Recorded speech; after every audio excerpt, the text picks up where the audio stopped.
Vous êtes de plus en plus nombreux à nous suivre et à participer à l'évolution de la chaîne Afrique N24, et sincèrement nous tenions à vous en remercier.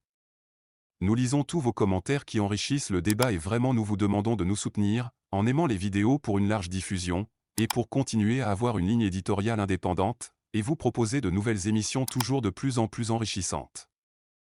Ne restons pas passifs, soyons actifs. Merci et à bientôt. Bonjour l'Afrique, bonjour le Togo. Depuis quelque temps, circule un draft qui fait mention de quelques intellectuels, c'est-à-dire des universitaires qui ont écrit une lettre ouverte à Faure Gnassingbé. Je ne sais pas si la lettre ouverte en question est authentique et sort des raies des bien-pensants de mon pays, le Togo. Je veux parler des intellectuels. Mais mon petit métier me dit que quand on signe ou on écrit une lettre d'une telle intensité, le petit devoir devrait nous amener à signer. Il n'y a pas une signature. Si c'est des universitaires togolais qui ont eu peur de signer cette lettre, je veux ici bien leur dire, nous n'avons pas besoin d'une telle intelligence au Togo. Quand les mêmes universitaires sénégalais ont signé une lettre, on a vu les noms des signataires. Après avoir écrit la lettre ouverte, on a vu défiler aussi les noms des signataires. Pour dire aux uns aux autres que le contre-espionnage ne va plus fonctionner au Togo. Nous n'allons plus accepter que des gens jouent au contre-espionnage. Moi, j'appelle ça le contre-espionnage. Ça ne va pas à la faveur du peuple togolais. Et nous savons très bien le laboratoire qui le fait. Il est aux couleurs bleues. Je reprends. Le laboratoire qui écrit ces lettres est aux couleurs bleues. Quand j'ai dit ça, j'ai voulu aussi rappeler aux Togolais que depuis hier soir jusqu'à ce jour de dimanche, circule aussi un autre tableau qui fait mention de l'Assemblée nationale qui ira dans les coins du Togo. Ils vont commencer une tournée depuis Dapaon jusqu'à Lomé. Si vous regardez très bien le tableau, vous remarquerez que Lomé n'est même pas concerné. Du coup, on a deux Togos. Le Togo des sauvages du septentrion et de quelques environs et le vrai Togo, c'est-à-dire le Togo où il y a les gens civilisés. Pourquoi ils insistent sur le septentrion?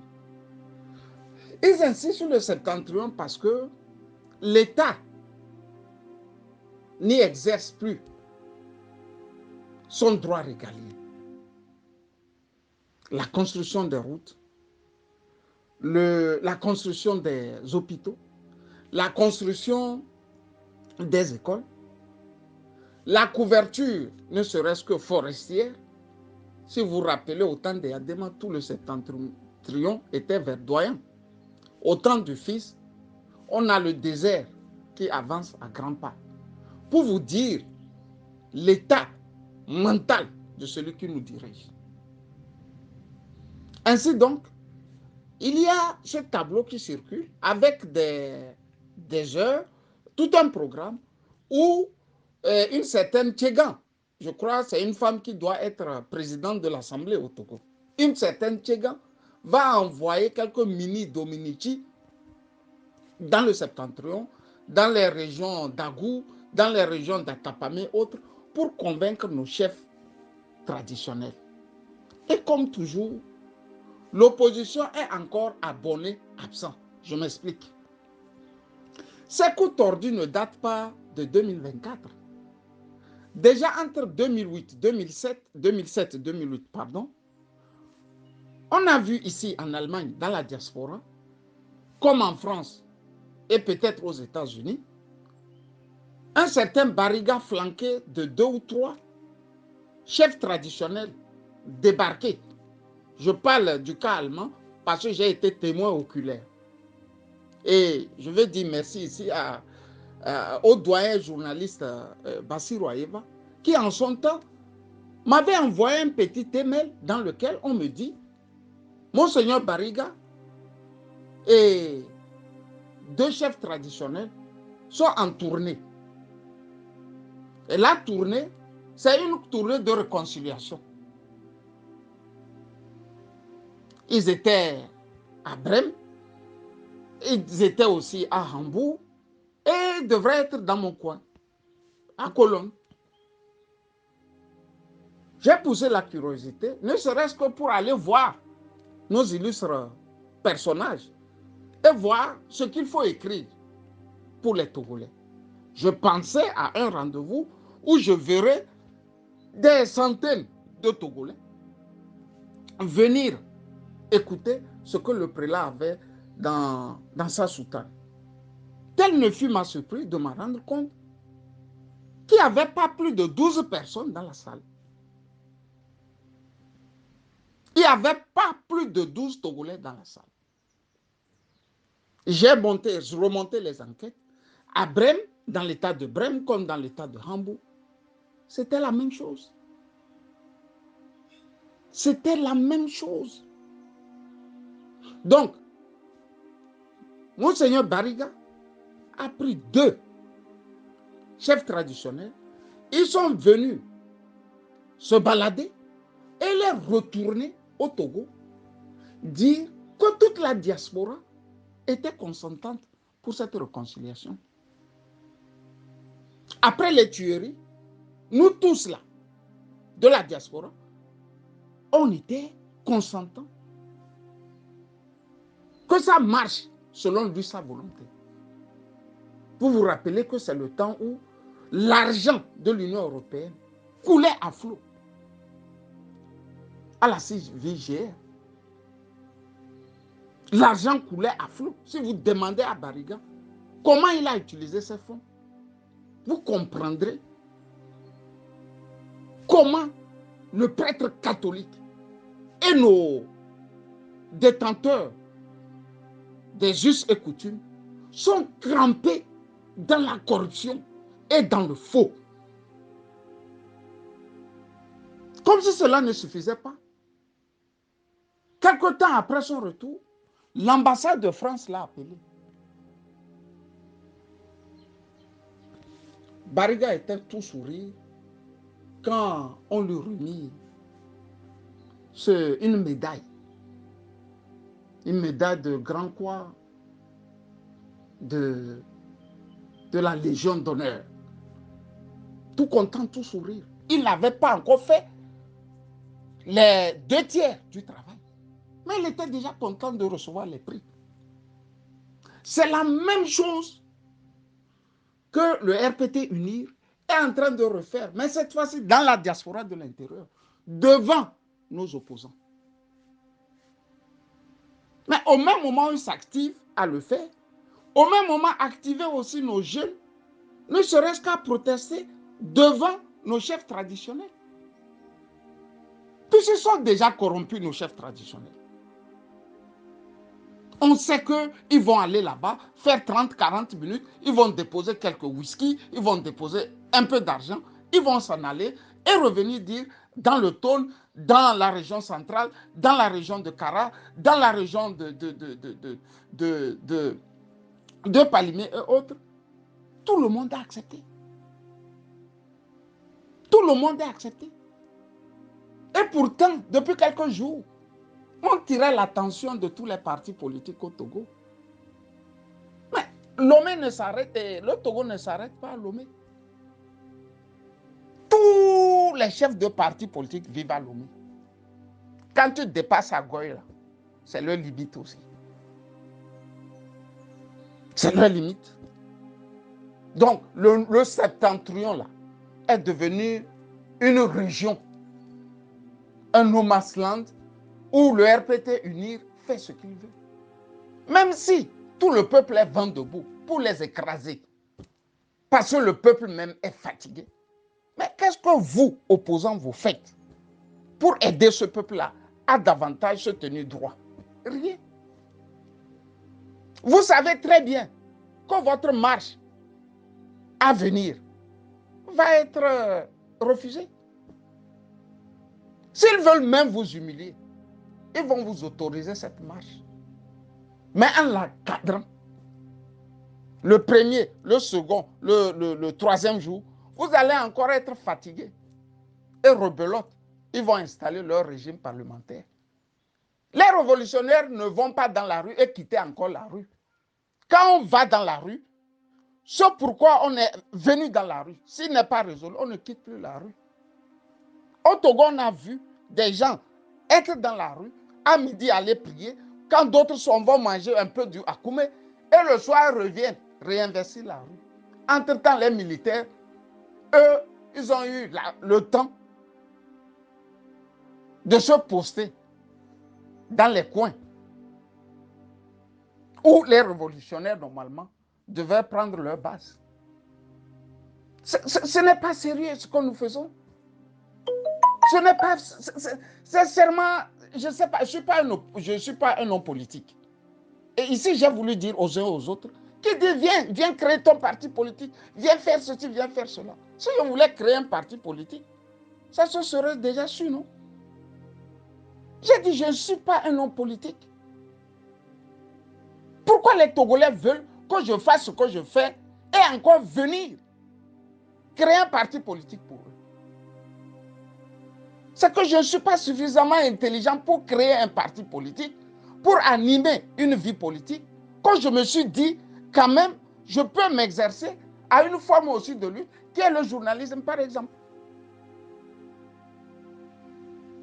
J'ai eu la fois dernière cette anecdote-là que je voudrais laisser.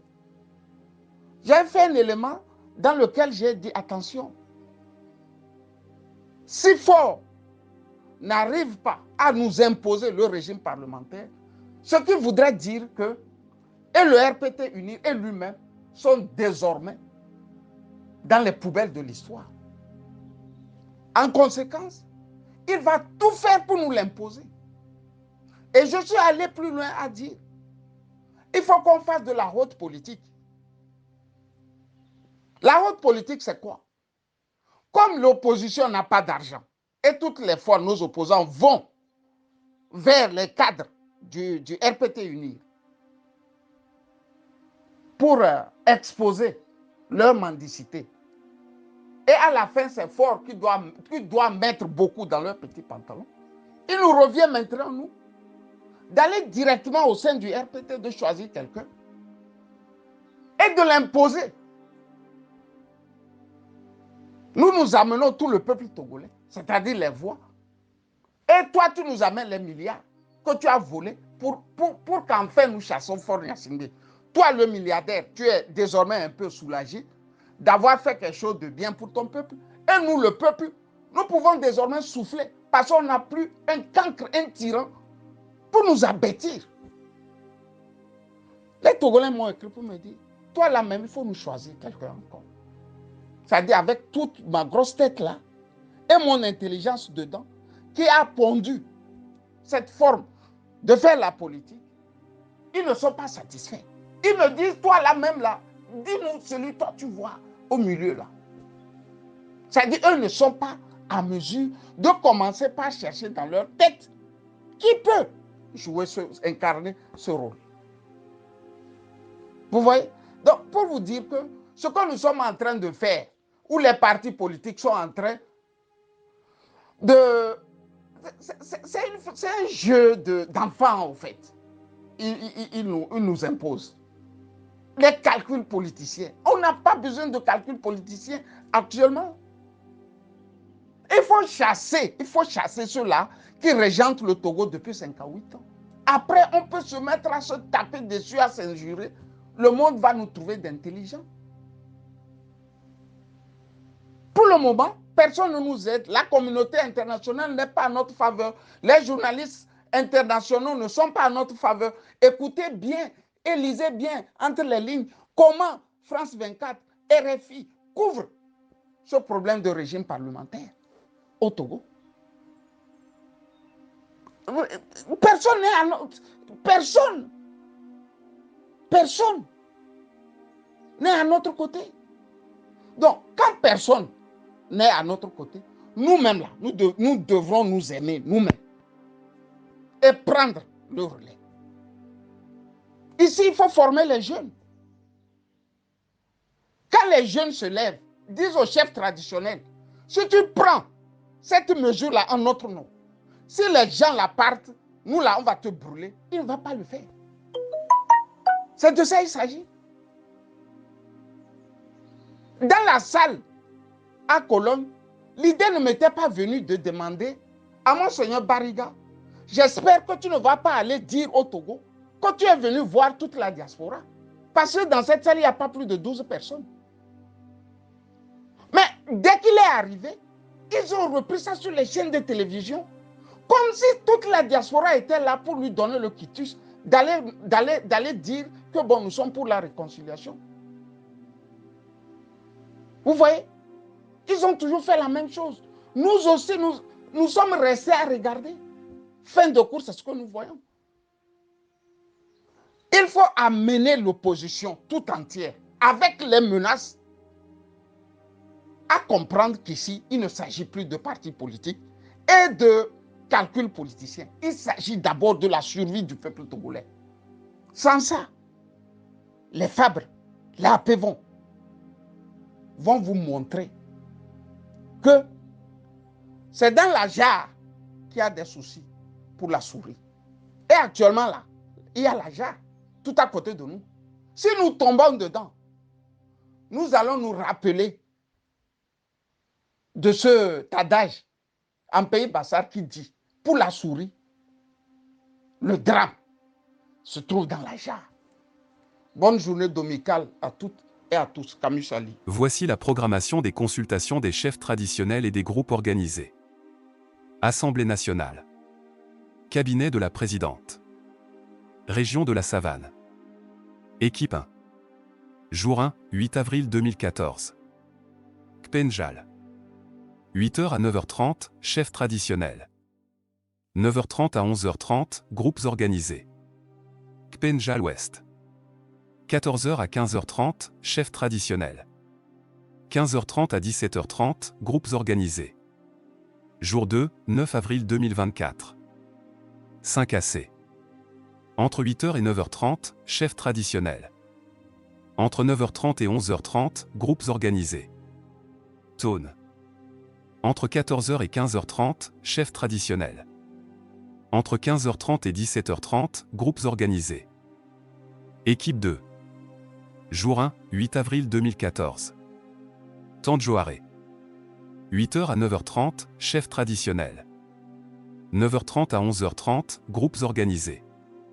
Jour 2, 9 avril 2024. Oti. Entre 14h et 15h30, chef traditionnel. Entre 15h30 et 17h30, groupes organisés.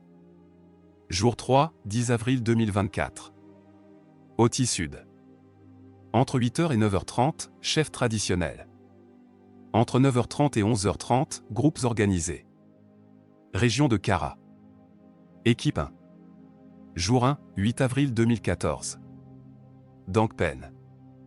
Entre 8h et 9h30, chef traditionnel. Entre 9h30 et 11h30, groupes organisés. Bassar. Entre 14h et 15h30, chef traditionnel. Entre 15h30 et 17h30, groupes organisés. Jour 2, 9 avril 2024. Kosa. Entre 8h et 9h30, chef traditionnel. Entre 9h30 et 11h30, groupes organisés. Assoli. Entre 14h et 15h30, chef traditionnel. Entre 15h30 et 17h30, groupes organisés.